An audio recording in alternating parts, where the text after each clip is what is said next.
اچھا سوال ہے آپ کا. میں آپ کے سوال کا جواب کا تھوڑا سا وقت چاہتا ہوں لیکن اس پہ یقیناً بولوں گا.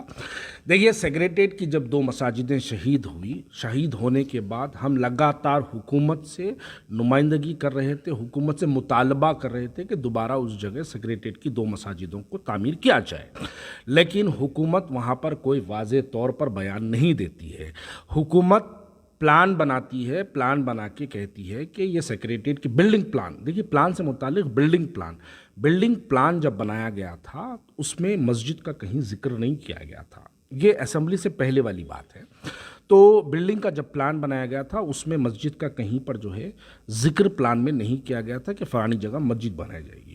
اس کے بعد میں نے ہائی کورٹ میں ہم پٹیشن ڈالنے کی کوشش کیے تھے لیکن ہائی کورٹ سے ہمارا پٹیشن ڈسمس ہوا تھا. تو اس کے بعد ہم ڈسمس پٹیشن لے کے سپریم کورٹ تک جو ہے ہم رجوع ہوئے.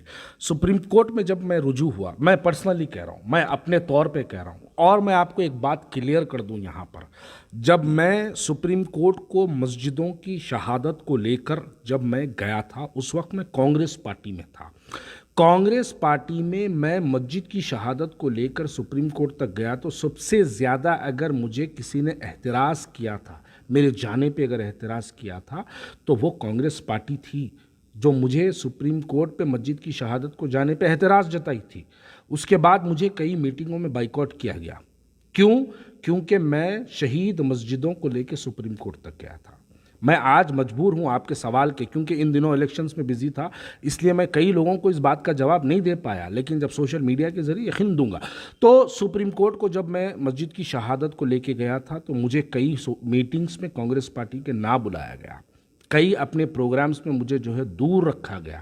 مائنورٹیز کی میٹنگ ہوتی ہے تلنگانہ اسٹیٹ کی, تو اس میں مجھے نہیں بلایا گیا. اس کی وجہ کیا تھی؟ اس کی سیدھی وجہ یہ تھی کہ میں سپریم کورٹ کو تک گیا تھا مسجدوں کی شہادت کو لے کے. آپ کو میں اور ایک بات کہہ دوں, آپ تھوڑا سا اپنے آپ کو ٹٹول کے دیکھیے گا. جب سپریم کورٹ, جب سیکریٹریٹ کی مسجدیں شہید ہوئی, اس کے بعد جب ہم سپریم کورٹ گئے تو کانگریس پارٹی کا کوئی مائنورٹی کا لیڈر ہمارے اس بیان کی تائید نہیں کیا تھا, اس اقدام کی تائید نہیں کیا تھا. میں پوچھنا چاہتا ہوں کہ کیوں نہیں کیے تھے آپ کو؟ کیوں ایک مسلمان کانگریس پارٹی کا اگر سیکریٹریٹ کی مسجدوں کی شہید کی کانگریس پارٹی کا مسلمان اگر سپریم کورٹ تک جاتا ہے تو آپ اس کی تائید کیوں نہیں کرتے؟ نہیں کرے. لیکن چلو ہم اس کو بھی اگنور کر کے اس کے باوجود بھی, یعنی وہ چھوڑو ان سے ہمارا کیا لینا دینا, مسجد کا مسئلہ ہے, مسلمان باحیثیتی مسلمان ہم لڑیں گے کر کے میں سپریم کورٹ تک گیا ہوں. سپریم کورٹ جانے کے بعد سپریم کورٹ میں ہماری ہیئرنگ ہوئی تھی. مجھے شاید تاریخ کچھ تھی, ہیئرنگ ہوئی تھی. ہیئرنگ میں کافی دیر تک بحث ہوئی. بحث کے بعد جو ہے ہم کو سپریم کورٹ سے یہ آرڈر ملا تھا کہ ہم واپس ہائی کورٹ کے اندر جا کے پٹیشنر بنے, امپلیڈ ہو, اور اس جو ججمنٹ ایشو ہوا تھا اس کے اندر امپلیڈ ہو. اور یقیناً کیونکہ اس سے پہلے جب ہم سپریم کورٹ اپروچ ہوئے, پٹیشن فائل ہوا, اس کے بعد اسمبلی کا سیشن لگا. اسمبلی کا سیشن لگنے کے بعد اسمبلی میں ہمارے اکبر الدین اویسی صاحب کے مطالبے پر کے سی آر نے اسمبلی کے اندر مجلس اتحاد المسلمین کو اور شہر حیدرآباد کے مسلمانوں کو اس بات کا بھروسہ دلایا تھا, اس بات کا یقین دلایا تھا کہ اکتوبر کے 2 ہفتے میں مسجدوں کی سنگ بنیاد رکھی جائے گی. لیکن میں آپ کو یاد دلا دوں, اکتوبر کے 2 ہفتے میں حیدرآباد کے اندر ایک بڑی شدت کی بارش ہوئی تھی. بارش کی وجہ سے حیدرآباد کے اندر یعنی کافی زیادہ مکانات متاثر تھے, اور اس کے بعد الیکشن کوڈ آف کنڈکٹ لگ گیا. الیکشن کوڈ آف کنڈکٹ کے بعد ہم یہ توقع کر رہے تھے کہ جنوری کے مہینے میں سنگ بنیاد رکھی جائے گی. اگر جنوری کی مہینے میں سنگ بنیاد نہیں رکھی جائے گی تو یقیناً صدر مجلس بیرسٹر رسول الدین اویسی صاحب سے مشورہ کر میں سپریم کورٹ کا آرڈر لے کے ہائی کورٹ کے اندر پٹیشنر بنوں گا. خواجہ بلال صاحب, ایم میں نہیں آنے سے پہلے 2 دن پہلے ایک بیان جاری کرے, میں خواجہ بلال ہوں, سیکریٹریٹ کی مسجد میں بنی گی تو میں احتجاج کروں گا بلکہ آپ کا ایک بیان تھا. خواجہ بلال کو وہ آواز روکنے کے لیے بولتے تو آپ کو ایم پارٹی میں لیے بول کے بول رہے ہیں. میں آپ کے چینل کے ذریعے واضح طور پہ بول دوں, سیکریٹریٹ کی مسجد اگر نہیں بنے گی تو صرف خواجہ بلال نہیں, شہر حیدرآباد کا ہر مسلمان احتجاج کرے گا. صرف خواجہ بلال کیوں؟ کیا مسجد آپ کی نہیں ہے؟ کیا مسجد یہ چینل دیکھنے والوں کی, یہ میرے اس ویڈیو کو دیکھنے والوں کی مسجد نہیں ہے؟ صرف خواجہ بلال نہیں, صرف مجلس اتحاد المسلمین نہیں, ہر ایک مسلمان کی مسجد ہے, اور اس کے لیے ہر مسلمان اپنی سیاسی جماعت کو چھوڑ کر مسجد کے لیے احتجاج کرے گا. اس میں آپ خواجہ بلال مجلس اتحاد المسلمین کو آپ مت لیجیے گا.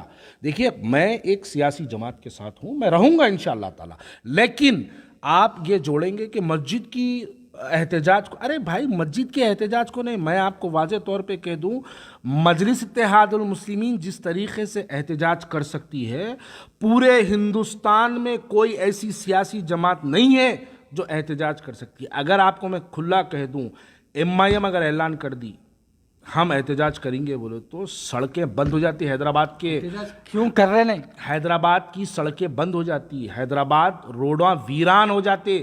لیکن ہم تشدد کا ماحول نہیں چاہتے.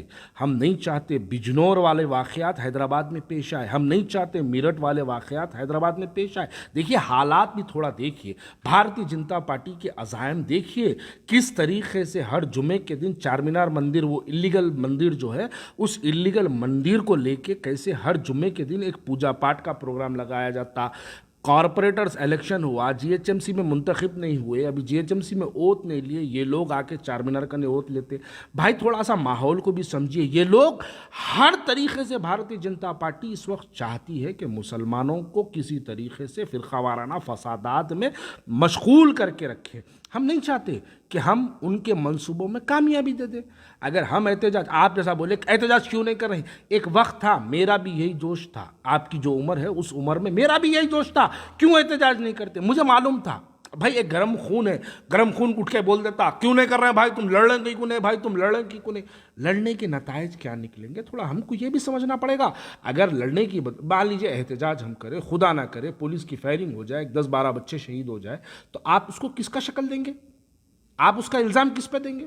بھائی تھوڑا سا سینسیبل لاجک کو بھی تھوڑا استعمال کرنا یقیناً ضروری ہے. بلال صاحب میرا ذاتی سوال نہیں ہے, آپ کا سوال میں آپ کو پوچھ رہا ہوں. آپ خود بولے تھے MIM احتجاج کیوں نہیں کر رہی بول کے. بھائی میں بول رہا ہوں نا, بات MIM کی نہیں ہے, میں کہہ رہا ہوں کہ مسجد کا معاملہ ہے, صرف خواجہ بلال نہیں, صرف مجلس اتحاد المسلمین نہیں, یہ مسجد کے معاملے کو لے کر ہندوستان حیدرآباد کا ہر مسلمان احتجاج کرنا چاہیے بول رہا ہوں میں, اور جس کی جتنی حیثیت, جس کی جتنی بساط, اس حساب سے احتجاج کرنا چاہیے, اور یقیناً ہم کریں گے, یقیناً ہم کریں گے.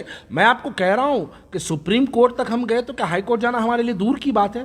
یہاں سے تو ہائی کورٹ ہمارے گھر سے تو واکبل ڈسٹینس پہ, بھائی سپریم کورٹ تو بہت دور تھا.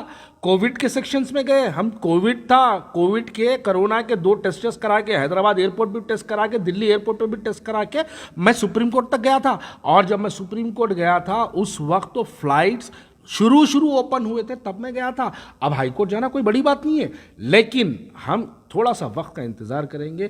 میں کوئی ڈرامے بازی کے لیے نہیں کہہ رہا ہوں آپ کو یہ بات, میں آپ کو واضح طور پہ کہہ رہا ہوں مجلس اتحاد المسلمین سیکریٹریٹ کی مسجد کے معاملے میں نو کمپرومائز رہے گا.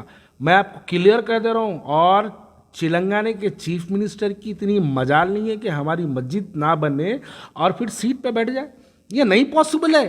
آپ دیکھ لیجئے گا کہ جو شخص ہماری مسجد کی شہادت کرنے کے بعد اقتدار پہ نہیں بیٹھ سکا, یہ تاریخ ہے حیدرآباد کی, ہندوستان کی تاریخ ہے. اگر آپ تاریخ اٹھا کے دیکھیں گے, تاریخ کے اندر آپ کو سے بہت سے واقعات ملیں گے. جب سپریم کورٹ کو گئے تھے, سپریم کورٹ سے آنے کے بعد بولتے اسمبلی چلا تھا, آپ کا ایک بیان جاری رہا تھا کہ یہ تیخونات جاری رہیں گے, CM صاحب ان کو خوش کرتے, ان کو خوش کرتے. یہ تیخون کو کیسا سمجھیں گے لوگ؟ دیکھیے میں تیخون کو نہیں مان رہا ہوں, میں مسجد کو اپنی آنکھوں سے دیکھنا چاہتا ہوں باحیثیتی مجلس رکن. میں آپ کو واضح طور پہ بات کہہ دوں, میں توخونات کو نہیں, ہر مجلس کی خواہش ہے, ہر مجلسی کی خواہش ہے کہ وہاں پر ہم مسجد کو دیکھیں. اور جب ہماری خواہش ہوتی ہے, بول تو ہندوستان حیدرآباد کے مسلمانوں کی خواہش ہوتی ہے, تو وقت کے حکومت کے اقتدار پہ بیٹھنے والوں کو بھی سننا پڑتا. اور یہ جو بیٹھے ہیں چیف منسٹر جو تلنگانہ کے بیٹھے ہیں, آپ مطمئن رہیے انہوں اتنے بڑے ابھی جو ہے نہیں ہوئے کہ مجلس کی بات کو انکار کر دے, مجلس والوں کو ایک جھوٹا وعدہ دے دے کہ اپنی اقتدار کنٹینیو رکھنے. ان کی اتنی بڑی حیثیت نہیں ہوئی ابھی. اب تو تعلقات نہیں ہے نا, تعلقات پورے ختم ہو گئے نا آپ لوگوں کے دونوں کے. دیکھیے یہ ایک پولیٹیکل پارٹی کا آپسی ان کی آئیڈیالوجی ہے, اس پہ میں کیا جواب دوں, اس پہ جواب دینا سیاسی لیڈروں کا کام ہے.